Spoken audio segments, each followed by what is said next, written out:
তোমালোক তাৰ ওচৰত ঋণী হৈ থাকিবা বুলি ভাবিয়ে তেওঁৰ নামটোও ক'বলৈ মানা কৰিছে।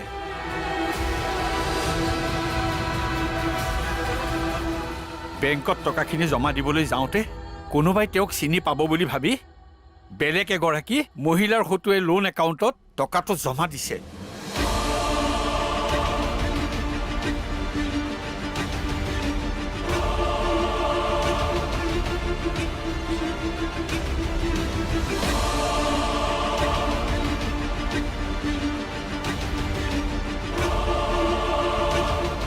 নিজকে ক্ষমা কৰিবলৈ হয়তো তোমালোকৰ কিছু সমস্যা হ'ব। আহোঁ।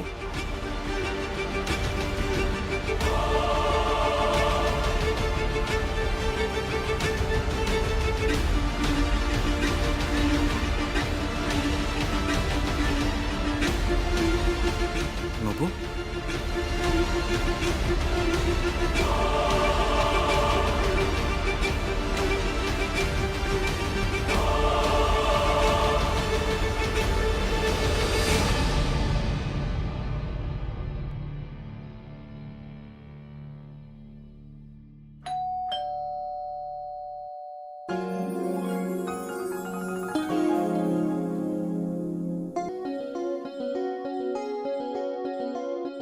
মৃন্ময়, বা কেতিয়া আহিলে? মোৰ হ'ল অলপ সময়। আহা। এইবোৰ আকৌ কি? নিজৰ মানুহ অলপ আছে, কিবা অলপ কিনি আনিলো সুবিধাটো পাই। ভালে কৰিলা। তুমি ইমান সময় ক'ত আছিলা? আমাৰ এইৰ আকৌ টেনশ্যনে হৈ গৈছিল। এওঁৰ আকৌ অলপতে টেনশ্যনটো হয়েই নহয়। আংকল আছেনে আণ্টি? আছে। মাতি দিব নেকি? মই মাতি দিছোঁ ৰ'বা।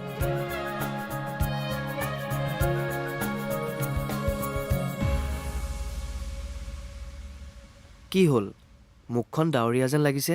তোমালোকে কথা পাতাচোন, মই চাহ কৰোঁগৈ। ঠিক আছে আণ্টি। কি হৈছে? মই যে তোমাক কৈছিলোঁ মোক বিয়া পাতাৰ পিছত ইয়াতে ঘৰ জোৱাই হৈ থাকিব লাগিব, এতিয়া আৰু নালাগে। মানে দেউতাই সেই কথাটোত মান্তি নহয়। আমাৰ ঘৰত নামানে। ইনফেক্ট মোৰো কথাটো ভাল লগা নাছিলে।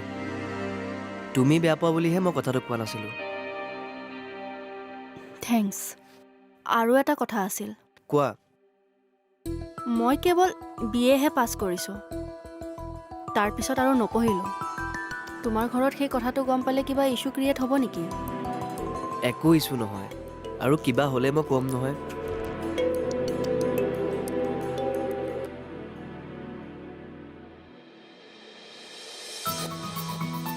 মই হয় আংকল। বা বঁটা আছে নেকি? বঁটা? কিয়? লাগিছিলে। ঠিক আছে, মই আনিছোঁ ৰ'বা। আংকল, মই আজি যামগৈ। 7টাত ফ্লাইট আছে। আপোনালোকৰ যদি একো আপত্তি নাথাকে মই ঘৰৰ মানুহক পঠাম। বাৰু তোমাৰ ইণ্টাৰভিউ কেনে হৈছে? মোৰ মতেতো ভালেই হৈছে আংকল, কিন্তু পষ্টিংহে ক'ত বা হয় সেইটোহে ইম্পৰ্টেণ্ট। ডুবাইত হ'লে কৰিম, ইয়াত চাকৰি নকৰোঁ। এইখন লোৱা বঁটা। আণ্টিকো মাতকচোন। মা, অ' মা, এইফালে আহাচোন। গৈছো। কি কৰিছা? নালাগে, উঠা। মন গ'ল কিবা এটা দিবলৈ। বিহু বুলি দিছোঁ বুলিয়ে ভাবিবচোন। তুমি দেখোন নিজৰ মানুহৰ বাবে আনিছোঁ বুলিহে কৈছিলা। আপোনালোকো জানো মোৰ নিজৰ নহয় বা?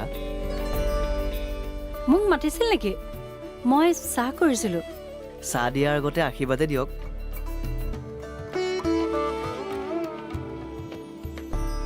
হ'ব হ'ব হ'ব, উঠা উঠা, তোমাৰ চব ভাল হ'ব।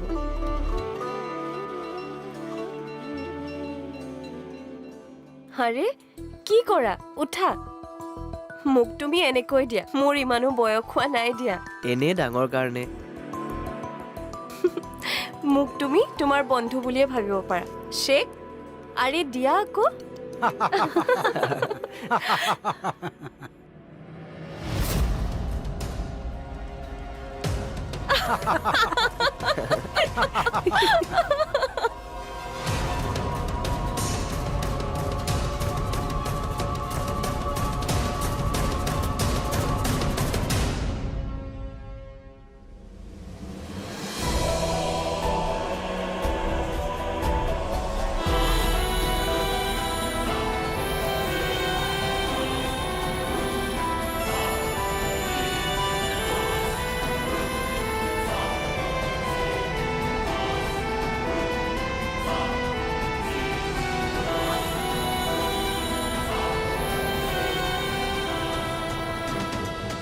দাদা,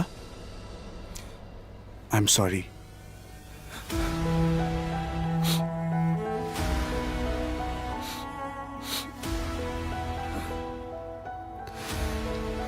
ইয়াৰ আকৌ আৰে কি হ'ল তোৰ? কান্দিছ কিয়? বৌক মই জানো, বৌয়েচোন তেনেকৈ কয় কথাবোৰ। ইমান ভাবিব লগা কি আছে? খাবলৈ দেখোন মই ভাল পোৱা বস্তুবোৰেই ৰান্ধে। আজি তেনেকে তাইৰ ভুলবোৰ সদায় মানি থৈ আহিলো অ' ভাইটি। আজিৰ আগলৈকে সকলো মানি ল'ব পৰাও নাছিলে, কিন্তু আজিৰ পৰা জানো তাই তোৰ ওচৰত মোৰ তুলি কথা ক'ব পাৰিব। দাদা, আজিৰ পৰা যিটো ঘৰত থাকিব সেইটো তোৰ দয়াত পোৱা ঘৰ। আজিৰ পৰা যিটো ঘৰত থাকিব সেইটো তোৰ দয়াত পোৱা ঘৰ। এই কথাটো তাইৰ মগজত আহিবনে? দাদা, তই কিয় এনেকৈ ভাবিছ? মোৰ দয়া বুলি তোৰ মনলৈ শব্দটো আহিলে কিয়? তোৰ ঘৰ মোৰ ঘৰ বুলি কেনেকৈ ভাবিলি? এইটো আমাৰ ঘৰ। আমাৰ ঘৰখন বিপদৰ পৰা বচোৱাটো দয়া কেনেকৈ হ'ব পাৰে? মনৰ পৰা কৈছো, তোৰ কিন্তু এইটো কথা মই ভাল নাপালো। ভাইটি, মই তোৰ মন বেয়া কৰিবলৈ কোৱা নাই, চিমিৰ খঙত কৈছো। তই ভুল নুবুজিবি, চিমি কেনেকে ইমান মেটেৰিয়েলিষ্টিক হৈ গ'ল মই ধৰিবই নোৱাৰিলো। প্ৰথমেতো তেনেকুৱা নাছিল, গুৱাহাটীলৈ অহাৰ পাছৰ পৰা তাই বেছি আত্মকেন্দ্ৰিক হৈ পৰিল। নিজৰ বাহিৰে আনৰ কথা নাভাবে, আনৰ ভুলবোৰহে বেছিকৈ দেখে, ভাল কামবোৰ চকুতেই নপৰে। বহুতৰে হয়, লাহে লাহে চব ঠিক হ'ব দে। আৰু নিজৰ কথা ভবাটো কেনেকৈ দুখ হ'ব পাৰে? নিজৰ কথাটো ভাবিব লাগিব। ভাবিব লাগিব, মই জানো, কিন্তু চিমিৰ দৰে নহয়। তই চিগাৰেট জ্বলাব নোৱাৰ। একো নহয় দে, এটা খাম আৰু ভিতৰলৈ যাম। নালাগেও, এইবোৰ খালে কেঞ্চাৰ হয়। হ'লেও হৈ থাকক। হ'লে গম পাবি, মৰিম বুলি গম পালে কেনেকৈ বুকু কপে। মানে চিনেমা নাচাও? কল হো না হো যে শ্বাহৰুখ খানৰ হৈছিল, পাহৰিলি? শ্বাহৰুখ খানৰ বোলে ফেন তই। কেতিয়াবাৰে চিনেমা পাহৰিলো, মনত নাই। চিনেমাহে পাহৰা যায়, জীৱনটো কিন্তু থাকি যায়। কেতিয়াবা মানুহৰ জীৱনো চিনেমা হৈ যায়। হলত যে আমি উকিয়াইছিলো, তেনেকৈ জীৱনটোত উকিয়াব পৰা হ'লে মই কিন্তু পাৰিম। উকিয়াম চাবি কেতিয়াবা। তই কৈ কি আছ মানে? আন্ধাৰ নিশাৰ গান কোনে শুনে, খোজ দিলো তালে তালে, শেৱালি হিয়াত ফুলে ৰাতি, এন্ধাৰ আজি উজাগৰে উৰে ৰাতি। মানে সেইডাল কবিতাও। বৈ চাগে মন বেয়া কৰি আছে। তই কিন্তু চিগাৰেট নাখাবি। তোৰ দৰে সকলো কিয় হ'ব নোৱাৰে অ' ভাইটি? কিয় নোৱাৰে?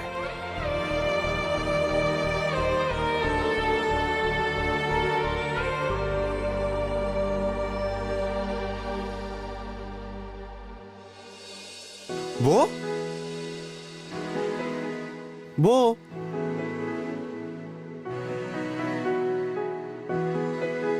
বৌ, বৌ,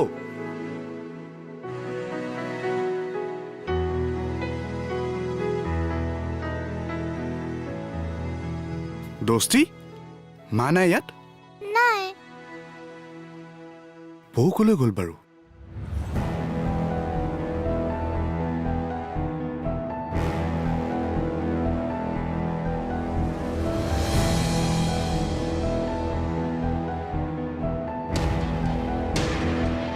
আকৌ বা কি নাটক কৰে?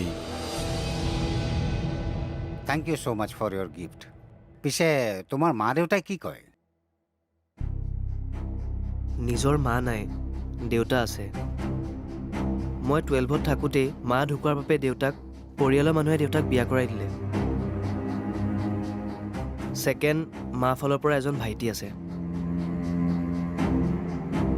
আচলতে মৃন্ময়, দেউতাই সুধিব খুজিছে তোমালোকৰ ঘৰত সিদ্ধান্তবোৰ কোনে লয়, দেউতাই নে আন কোনোবাই? আমাৰ ঘৰখন অলপ বেলেগ, সকলোৱে নিজৰ সিদ্ধান্ত নিজে লয়। সেইখন ঘৰ হৈ থাকে কেনেকৈ? বাছ ষ্টেণ্ড এটাতো বাছখন কেতিয়া কলৈ যাব সেইটো জানিব আৰু সিদ্ধান্ত ল'বৰ কাৰণে এজন বা দুজন মানুহ থাকে। কিন্তু তোমালোকৰ ঘৰত সকলোৱে নিজৰ সিদ্ধান্ত নিজেই লয়। অদ্ভুত কথা। আচলতে আংকুল, কোনেও কাৰো স্বাধীনতাত হাত নিদিয়ে। কোনেও কাৰো দায়িত্ব নলয় বুলিও ক'ব পাৰি, নে কি কোৱা? দেউতা তুমি এইবোৰ আমাৰ ঘৰৰ সিদ্ধান্ত এতিয়াও ময়ে লৈ আছো।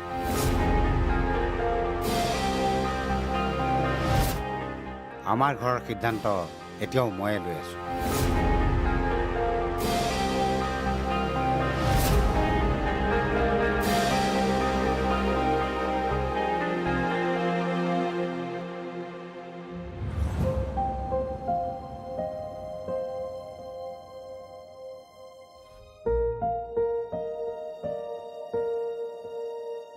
বৌ, তুমি এইবোৰ কিয় কৰিছা?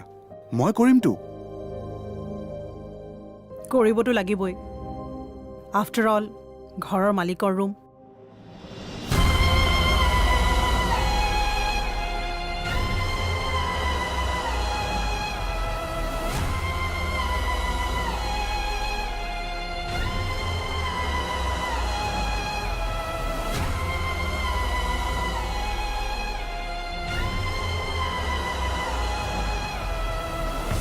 বেয়া নাপাবা, মই যেনেকৈ ব্যৱসায়ত চিধা তেনেকৈ সম্পৰ্কত। যাক বেয়া পাওঁ পাওঁ আৰু যাক ভাল পাওঁ তাক একেবাৰে মূৰত তুলি লওঁ। এতিয়া তোমাক কি কৰোঁ মই সেই সিদ্ধান্তটোহে ল'ব পৰা নাই। মূৰত তুলি ল'ব নালাগে বাৰু, কিন্তু বেয়া নোপোৱাকৈ থকা হ'লে শান্তি পালোহেঁতেন। দেউতা, চোৱা, সকলোৰে ঘৰৰ সিদ্ধান্তবোৰ বেলেগ। আৰু এওঁ যিহেতু ডুবাইত ছেটেল হোৱাৰ চিন্তা কৰিছে, তেন্তে এওঁৰ ঘৰৰ সিদ্ধান্ততকৈ এওঁৰ সিদ্ধান্তটো বেছি ইম্পৰ্টেণ্ট নেকি? তোৰ কথাও মানিছোঁ, কিন্তু এওঁ য'তেই নাথাকক বিয়া কিন্তু আমাৰ অসমীয়া ৰীতি নীতি মতেই হ'ব লাগিব, য'ত এওঁৰ দেউতাকৰ প্ৰয়োজন হ'ব। দেউতাই আপত্তি নকৰে। দেউতাই সকলো এৰেঞ্জ কৰিব, মাত্ৰ সিদ্ধান্তটোহে মোক ল'বলৈ দিছে। বিয়াৰ পিছততো তই কি ক'ব বিচাৰিছ সেয়া মই ভালদৰে বুজি পাইছোঁ। সিদ্ধান্তটো মই শুনাইছোঁ। মই কাকো ঘৰ জোৱাই নকৰোঁ।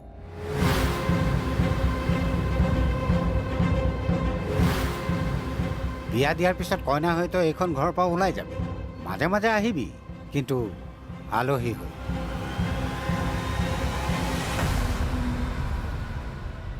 আমাৰতো ল'ৰা নাই। কি কৰিবা এইবোৰ প্ৰপাৰ্টি? কোনে কেয়াৰ ল'ব? তোৰ মা আৰু মই আছোঁ। তোমালোকৰ পিছত ভণ্টি, তই এইবোৰ কি কৈ আছ? প্ৰেক্টিকেল কথাই কৈছোঁ বা। মানুহ অমৰ নহয়, এদিনতো মৰিবই মা দেউতা।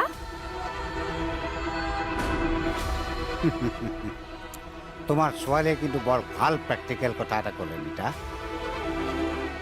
কথাটো ওলাইছে যেতিয়া ভালেই হ'ল। আমাৰ দুয়োৰে মৃত্যুৰ পিছত এই গোটেই মাটি সম্পত্তি মই অনাথ আশ্ৰমৰ নামত লিখি দিম। কিন্তু ভাবিছিলোঁ মোৰ এই মাটি সম্পত্তি ইহঁত দুজনীৰ নামত সমানে ভাগ কৰি দিম, কিন্তু এতিয়া মই মোৰ সিদ্ধান্ত সলনি কৰিছোঁ।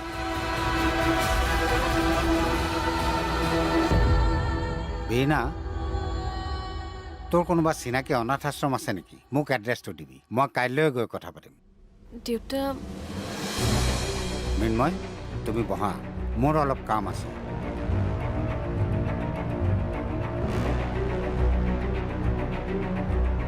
এনেকৈ কেনেকৈ হ'ব?